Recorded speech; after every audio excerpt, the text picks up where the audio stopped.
कहानी शुरू होती है साउथ अफ्रीका के एक डरावने जंगल से। ये जंगल बेहद भयानक और खतरनाक माना जाता है। हम मिलते हैं एक फॉरेस्ट ऑफिसर गैबी से। वो और उसका साथी विस्टन एक नाव में बैठकर दोनों एक खोए हुए ड्रोन कैमरा को ढूंढ रहे होते हैं। दूसरी तरफ वही ड्रोन दिखाई देता है जो जंगल में उड़ रहा होता है, लेकिन अचानक एक अजीब आदमी उसे रोक देता है। उसी पल गैबी कैमरे को मॉनिटर कर रही होती है। वो विस्टन से कहती है, मुझे नीचे उतारो, मैं खुद जाकर देखती हूँ। लेकिन विस्टन उसे समझाता है कि इस जगह पर बहुत लोग गायब हो जाते हैं, ये इलाका बहुत खतरनाक है। पर गैबी उसकी बात अनसुनी कर देती है और जंगल में उतर जाती है। इसी वक्त हम वही अजीब आदमी को देखते हैं जिसने कैमरा रोका था। वो चलते हुए दिखाई देता है। उसके कंधे पर कैमरा लटका होता है और साथ में एक लड़का भी होता है। उनकी शक्लें बेहद अजीब होती है, जैसे किसी पुरानी जनजाति के लोग हों। उनके शरीर पर काला कीचड़ लिपटा होता है। दोनों जंगल के चारों ओर जाल बिछाने लगते हैं। फिर अचानक वो एक अजीब जगह पर पहुंचते हैं। उनके चेहरों पर चमड़े के बने हुए नकाब होते हैं और वो जहरीली मशरूम तोड़ रहे होते हैं, जिनसे हवा में जहरीली तरंगें फैल रही होती हैं। दूसरी तरफ गैबी ड्रोन को ढूंढने के लिए जंगल में घूम रही होती है। वो वॉकी टॉकी पर विस्टन से संपर्क करने की कोशिश करती है, लेकिन शॉकिंग बात ये होती है कि विस्टन नाव में होता ही नहीं। उसी वक्त गैबी को कुछ अजीब सी आवाजें सुनाई देती है। वो डरकर भागने लगती है, लेकिन तभी वो उन्हीं डरावने लोगों के लगाए हुए जाल में गिर जाती है। एक नुकीली लकड़ी उसके पैर को जख्मी कर देती है। जब वो उसे निकालने की कोशिश करती है तो वो जोर से चिल्लाती है। उसकी चीख सुनकर विस्टन, जो जंगल के अंदर किसी कैमरा को रिपेयर कर रहा होता है, वो भागकर नाव की तरफ लौटता है, लेकिन उसका वॉकी टॉकी पानी में गिर जाता है और कनेक्शन कट जाता है। गैबी हिम्मत जुटाती है और पैर में धसी लकड़ी निकालती है और दर्द से फिर चिल्लाती है। वक्त गुजरता है, सूरज डूब जाता है। अब विस्टन गैबी को ढूंढ रहा होता है और गैबी एक अजीब लाल रोशनी का पीछा कर रही होती है, जो उसे जंगल के अंदर एक पुराने झोंपड़े तक ले जाती है। वो झोंपड़े के दरवाजे पर दस्तक देती है, इस उम्मीद में कि कोई तो होगा जो उसकी मदद करेगा, लेकिन उसे पता चलता है कि झोंपड़ा खाली और वीरान है। वो अंदर जाती है और वहीं लेट जाती है। दूसरी तरफ विस्टन एक दलदल में फंस जाता है। जब वो बाहर निकलता है तो उसे भी वही अजीब आवाजें सुनाई देती हैं जो गैबी ने सुनी थी। वो डर जाता है और भागने लगता है। अब हम देखते हैं दो लोग उस झोंपड़े में दाखिल होते हैं और चौंक जाते हैं जब देखते हैं कि गैबी फर्श पर पड़ी है। उनमें से एक तुरंत उस पर हमला करने की कोशिश करता है, लेकिन गैबी कहती है कि कोई राक्षस मेरा पीछा कर रहा है। तो वो आदमी कहता है कि तुमने हमारा जाल खराब कर दिया। फिर वो गैबी का जख्म ठीक करते हैं और उसे खाना देते हैं। हमें पता चलता है कि वो जाल असल में उस राक्षस को पकड़ने के लिए था, जो इस इलाके में रहता है और सबको खतरे में डालता है। उस आदमी का नाम वारेड होता है और उसके बेटे का नाम स्टीफन, जो बहुत कम बोलता है क्योंकि वो अपने पिता के साथ अकेले इस डरावने जंगल में रहता है। दूसरे सीन में विस्टन को दिखाया जाता है जो जंगल में भाग रहा होता है किसी डरावने जीव से बचकर। वो जीव आधा इंसान आधा जानवर जैसा होता है और जहरीले मशरूम की वजह से बदला हुआ दिखाई देता है। दूसरी तरफ वारेड गैबी के पैर पर कोई अजीब सा हर्बल मिश्रण लगाता है जबकि वो सो रही होती है और उसका बेटा स्टीफन उसका साथ देता है। अब हमें दिखता है कि गैबी को डरावने सपने आने लगती है, जिसमें वो देखती है कि उसके हाथों पर वो जहरीले मशरूम उगने लगे हैं। वो डरकर उठती है और वॉकी टॉकी पर विस्टन से बात करने की कोशिश करने लगती है, लेकिन तभी उसे उसकी चीख सुनाई देती है और साथ में उस राक्षस की आवाज भी। वो तुरंत जाकर झोंपड़े की चिमनी में आग जलाती है ताकि विस्टन उसे देख सके, लेकिन तभी उसे एहसास होता है कि नीचे कुछ है। जब वो लकड़ियां हटाती है तो उसे जमीन के नीचे एक लड़की की तस्वीर मिलती है। तभी वारेड जंगल से लौटता है और जब धुआं देखता है तो तेजी से झोंपड़े में जाता है और आग बुझा देता है। बातों से पता चलता है कि गैबी ने आग इसलिए जलाई ताकि विस्टन उसे देख सके, लेकिन वारेड मना कर देता है और कहता है कि वो उसे सुबह यहाँ से ले जाएगा। अब सीन शिफ्ट होता है उसी जगह पर जहाँ से सब शुरू हुआ था। रात के टाइम वारेड गैबी का इलाज जारी रखता है। गैबी उससे उसके बारे में पूछती है और समझने की कोशिश करती है कि वो दोनों इस घने जंगल में क्यों रहते हैं और ये अजीब आवाज आखिरकार हर बार क्यों आती है। वारेड उसे बताता है कि वो एक बोटनिस्ट यानी कि पौधों का साइंटिस्ट है। उसकी वाइफ एक केमिकल इंजीनियर थी, लेकिन एक दिन उसे बोन कैंसर हो गया। मरने से पहले उसने वारेड से कहा कि वो उसी जगह पर लौट आए जहाँ उन्होंने अपना हनीमून बिताया था। जब गैबी उससे पूछती है कि तुम यहाँ क्यों रुके हुए हो, तो वो कहता है क्योंकि मैंने खुद भगवान से मुलाकात की है। वो गैबी के पैर को देखता है जो अचानक से ठीक हो चुका होता है और पहले जैसा बन गया होता है।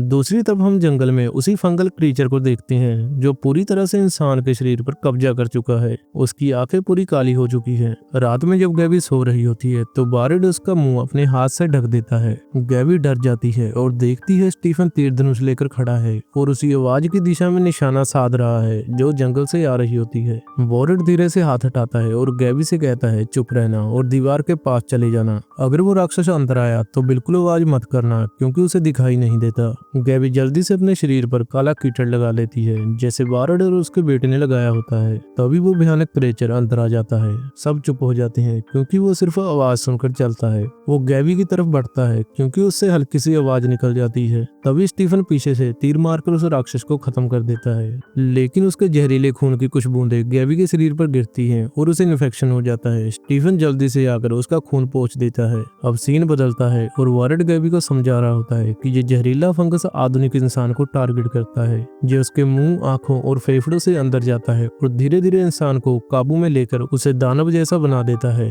अब हमें समझ आता है कि उसे फंगल मॉन्स्टर क्यों कहा गया है। वारड ये भी बताता है कि उसे लगता है ये जहरीला फंगस कोई दिव्य शक्ति है और इंसान तो बस धरती पर परजीवी है। अगले दिन गैबी स्टीफन के साथ बैठकर सेल्फी लेती है। स्टीफन, जिसे बाहरी दुनिया की कोई समझ नहीं होती, वो मोबाइल देखकर हैरान हो जाता है। जब वो तस्वीरें देख रहा होता है तो एक फोटो में कार देखकर कहता है वो राक्षस, और उंगली से उसकी तरफ इशारा करता है। वारड गुस्से में आता है और मोबाइल छीन कर तोड़ देता है और कहता है इन शैतानी चीजों को हमसे दूर रखो। अब हमें पता चलता है कि वारड ने अपने बेटे को इंसानों और टेक्नोलॉजी से पूरी तरह दूर रखा है और किसी से मिलने नहीं देता। फिर वारड और स्टीफन जंगल के बीच जाते हैं जहाँ वो एक विशाल पेड़ के सामने पूजा करने लगते हैं। ये वही पेड़ होता है जो इस जहरीले फंगस का स्रोत होता है। वारड उस फंगस को उस राक्षस के खून से सींचता है, फिर वो खुद भी उस फंगस को खाता है और अपने बेटे को भी खिलाता है। इसके बाद वो गैबी के पास लौटता है और कहता है अब वक्त आ गया है कि मैं तुम्हें वापस ले जाऊं। लेकिन तभी स्टीफन अपने पिता से नाराज हो जाता है। गैबी उसे गले लगा लेती है। अब साफ पता चलता है कि स्टीफन गैबी से लगाव महसूस करने लगा था, लेकिन लोगों से कटे होने की वजह से वो अपने जज्बात बयान नहीं कर पाता।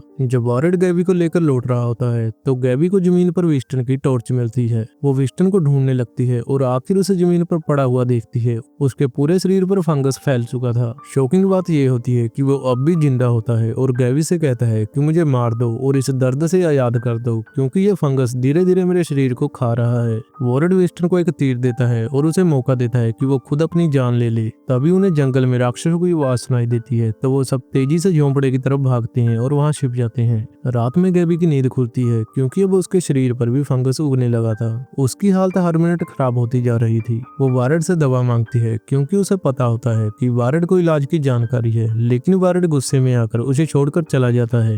गैबी स्टीफन से पूछती है कि तुम्हारे पापा कहाँ गए। वो कहता है वो प्रार्थना करने गए हैं। फिर वो पूछती है तुम्हारी माँ कहाँ है, तो स्टीफन कहता है वो जंगल में रहती है। दूसरी तरफ हम वारड को देखते हैं जो पेड़ के सामने पूजा कर रहा होता है, लेकिन अचानक उस फंगस वाले पेड़ में कुछ अजीब होने लगता है। वारड डर जाता है और झट से झोंपड़े की तरफ लौटने लगता है। अब कुछ खतरनाक होने वाला है। अगले दिन सुबह हम देखते हैं कि गैबी की हालत बहुत खराब हो चुकी है और उसके शरीर पर वो फंगस डरावने तरीके से फैल चुका है। लेकिन अचानक स्टीफन आता है और उसके मुंह में कुछ फंगस डाल देता है। जब गैबी उसे खाती है तो धीरे धीरे उसका इन्फेक्शन गायब होने लगता है। अब हमें पता चलता है कि जो फंगस वो पेड़ से खाते हैं वही उस जहरीले वायरस का इलाज है जो इंसानों को राक्षस में बदल देता है। अजीब बात ये होती है कि वारड अब गैबी से कहता है कि चलो मैं तुम्हें वापस छोड़ आऊं जहां से तुम आई थी, लेकिन गैबी मना कर देती है और कहती है कि मैं यहीं रहना चाहती हूँ और बाहरी दुनिया से खुद को अलग करना चाहती हूँ। अब हम देखते हैं स्टीफन गैबी को तीरंदाजी सिखा रहा होता है। वो उसे उस पेड़ के पास ले जाता है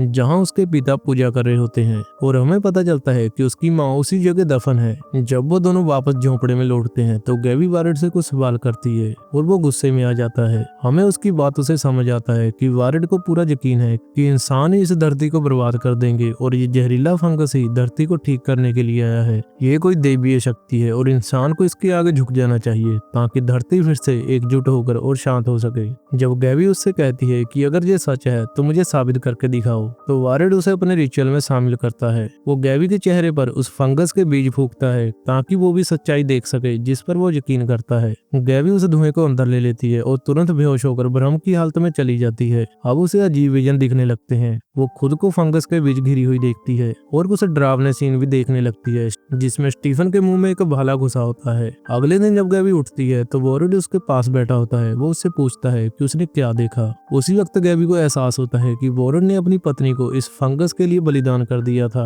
और अब स्टीफन उसकी अगली कुर्बानी बनने वाला है। अगले दिन गैबी स्टीफन के साथ खेलते हुए उसे कहती है कि हमें यहाँ से भागना होगा। वो स्टीफन को सच्चाई बताती है। रात में वारड उठता है और पूजा करने के लिए बाहर चला जाता है। गैबी जाग रही होती है और वो स्टीफन को उठाकर उसके साथ भागने की कोशिश करती है। सुबह जब वारेड उसे जंगल में पकड़ लेता है तो वो अपने बेटे को समझाने लगता है कि ये औरत तुम्हें बेच देगी और तुम्हारा इस्तेमाल करेगी जब तक तुम्हारा मांस हड्डियों से अलग ना हो जाए। आखिरकार वारेड उसे मना लेता है और स्टीफन उसके साथ लौट जाता है। अब हम देखते हैं कि वो दोनों जंगल के अंदर जा रहे होते हैं। स्टीफन अपने पिता से पूछता है कि हम कहाँ जा रहे हैं। वारेड जो हाथ में कुल्हाड़ी लिए होता है कहता है हम बलिदान देने जा रहे हैं। गैबी अब झोंपड़े में वापस आती है और वहां से तीरंदाजी के हथियार उठाती है और उनके पीछे जाती है। और इसी वक्त हमें पता चलता है कि वारेड अपने बेटे की बलि देने वाला है क्योंकि वो पहले भी ऐसा कर चुका है। दूसरी तरफ गैबी का सामना उस फंगस वाले दानव से हो जाता है। उसी समय वारेड ने अपने बेटे को बांध रखा होता है ताकि उसे बलिदान कर सके, लेकिन तभी वो गैबी की आवाज से रुक जाता है क्योंकि वो स्टीफन को बचाने के लिए पहुंच चुकी होती है। जब वारेड गैबी को मारने के लिए बढ़ता है तो स्टीफन उठता है और अपने पिता से लड़ पड़ता है। तभी वो फंगस वाला राक्षस भी लौट आता है। उसी समय वारेड मौका देखकर गैबी को पकड़ लेता है ताकि उसे अपने बेटे की जगह बलिदान कर सके, लेकिन तभी स्टीफन अपने पिता को चाकू मार देता है। वो उसे जंगल में छोड़ देते हैं और दोनों वापस झोंपड़े में लौटने लगते हैं। लेकिन अब गैबी की हालत और बिगड़ जाती है, उसका शरीर सड़ने लगता है। फिर भी स्टीफन उसे अकेला नहीं छोड़ता, वो उसके पास बैठा रहता है जब तक गैबी खुद उसे दया की भीख नहीं मांगती और अपनी जान खत्म कर लेती है ताकि इस दर्द से छुटकारा पा सके। अब आखिरी सीन में हम देखते हैं कि स्टीफन शहर में आ चुका है। वो लोगों के बीच जीने की कोशिश कर रहा है और टेक्नोलॉजी और आधुनिक दुनिया के साथ एडजस्ट करने की कोशिश करता है। लगता है अब वो एक नॉर्मल जिंदगी जी पाएगा, लेकिन जब वो खाना छोड़ देता है तो उसके बचे हुए खाने पर फंगस आ जाता है और तभी हमें समझ आता है कि वो भी उस इन्फेक्शन से ग्रस्त है। इसका मतलब ये है कि उसका भी अंत वैसा ही होगा जैसा बाकी सबका हुआ था। यहीं ये मूवी खत्म हो जाती है। आई होप आपको ये मूवी अच्छी लगी होगी। अगर वीडियो अच्छी लगी हो तो वीडियो को लाइक करें और चैनल को सब्सक्राइब करें।